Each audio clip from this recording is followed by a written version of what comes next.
14세입니다. 아주 오래전의 이야기입니다. 제가 대학 1학년 때니까 롱 타임 어고 아니겠어요? 여름방학 때 내 성격을 바꿔야 된다 해서 40일 가까이 무전여행을 떠난 것이 있습니다. 말이 무전여행이지 거지요 국을 여행했습니다. 내가 가진 것은 피켈 하나입니다. 그리고 일기장 뭐 이런 것 정도.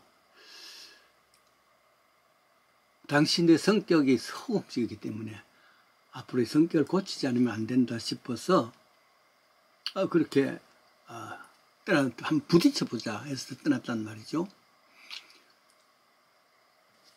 포켓도 있는 곳곳마다 조금씩 돈을 갈라서 넣어서 아마 그때 한 3,000환입니다. 비상금을 넣었습니다. 그러나 3일째에 사실 그 비상금 다 없어졌어요.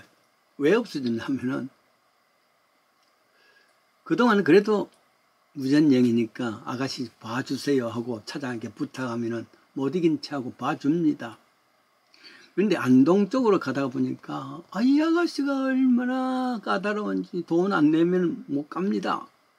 차비 안 내면 우리가 뭐 땅 파놓고 땅 파고 사나요? 뭐 이렇게 야단했습니다. 화가 얼마나 나는지. 화나면은 손해본다는 걸 그때 많이 알았습니다. 여기저기 있던 갑주에 있던 돈을 다 3,000환을 다 가사있게 죽으면서 잘 먹고 잘 살아라. 내가 왜 그런 말을 했는지 몰라요. 있던 돈 다 줬습니다. 실제로는 한 200환 정도만 주면 되는 거리인데 말이죠. 그로부터 거짓 신세가 됐었지요.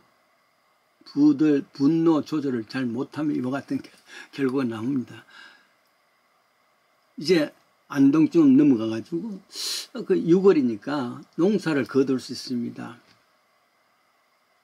그래서 덜 일을 거들고 난 후에 그날 밤 그 집에 잠을 잘 수 있단 말이죠.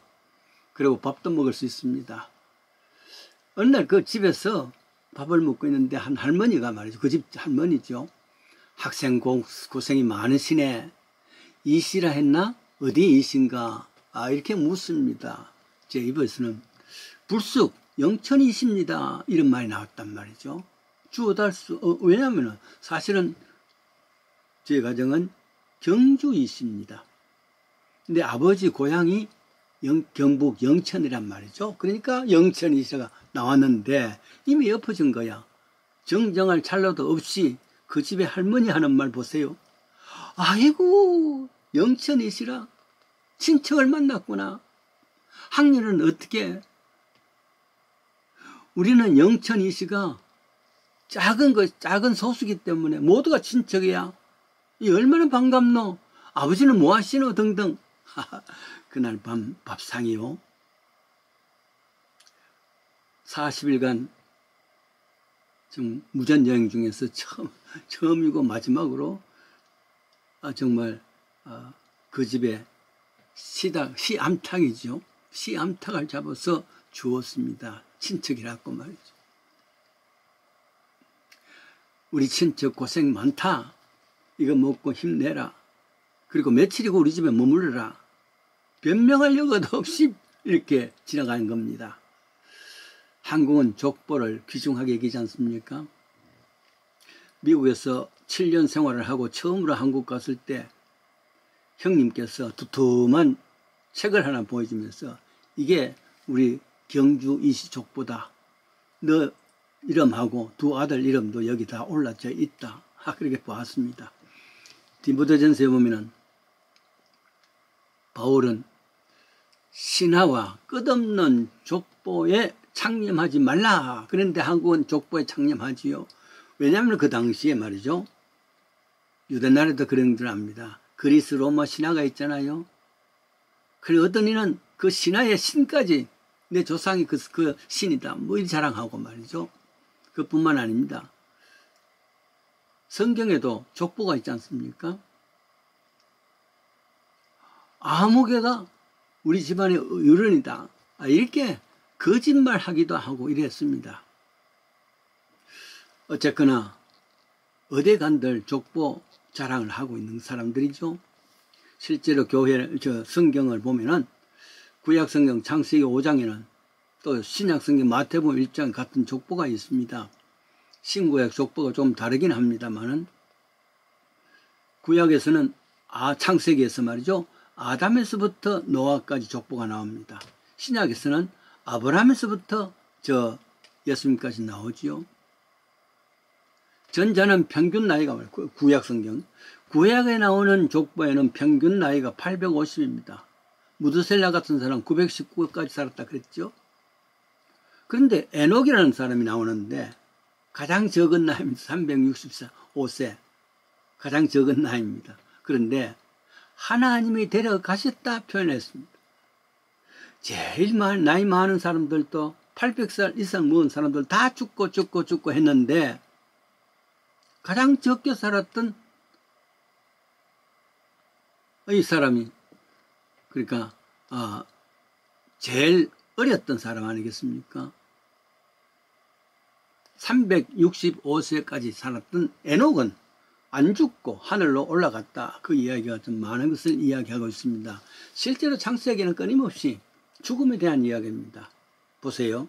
창세기 끝은 요셉이 입관하였더라. 그것으로 끝이 납니다. 신명기 보세요. 모세가 죽었다. 여호수아를 보세요. 여호수아 끝에 여호수아가 110세의 죽음으로 여호수아 24장 29절입니다. 아무리 족보 자랑한다 할지라도 흙으로 돌아가는 족보입니다. 대신에 신약 성경 한번 보십시오.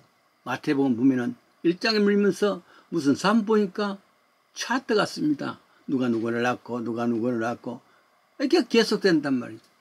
죽지 않고 계속 낳는다는 것은 새로운 족보로서 내려가는 건데 죽는 것이 아니라 낳는 것, 이 말의 뜻은 영적 의미에서 이렇습니다.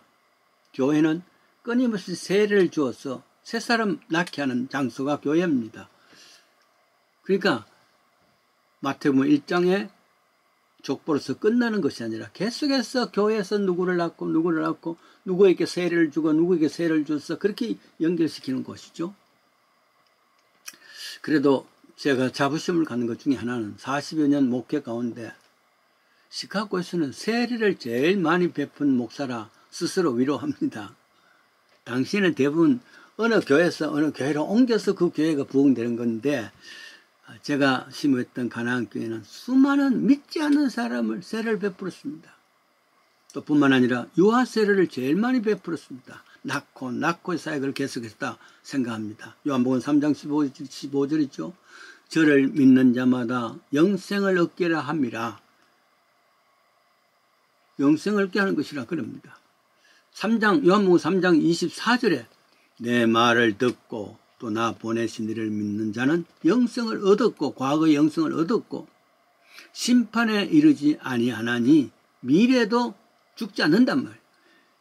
사망에서 생명으로 옮겼느니라. 지금도 현재도 생명이란 말이죠. 이게 낳고의 복음입니다. 믿는 자는, 세례를 받는 자는, 예수 믿는 자는 낳고의 그 족보에 해당이 되는 것이란 말이죠. 사복음서의 끝에 보세요. 거기는 죽고가 아닙니다. 예수 다시 사셨네. 예수 다시 사신. 그래요. 다시 사신 이야기입니다. 영생의 이야기입니다. 이 족보에 믿는 자는 다 들어가 있단 말이에요. 교회는 이 족보, 낳고의 족보에 계속해서 사람들 이름을 올려야 되는 것이 사명입니다.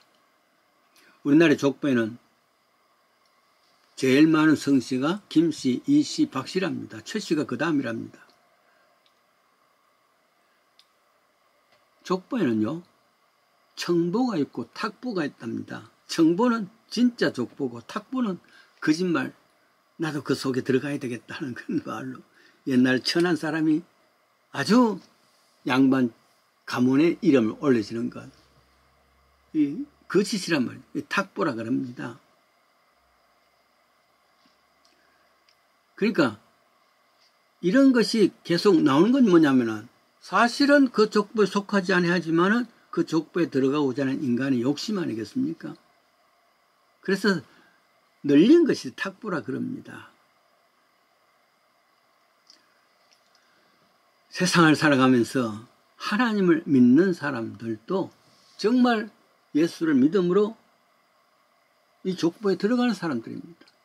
그런데요, 오늘날 또 교회는 많은 사람들이 청보가 아니라 탁보에 해당되는 사람도 많다는 것 기억을 해야 됩니다. 왜냐하면 수많은 사람들이 거짓 믿음으로 살아가는 사람들이 그렇게 많다는 것. 예수를 바로 믿고 그 예수의 족보에 해당되는 믿음의 사람 되십시다.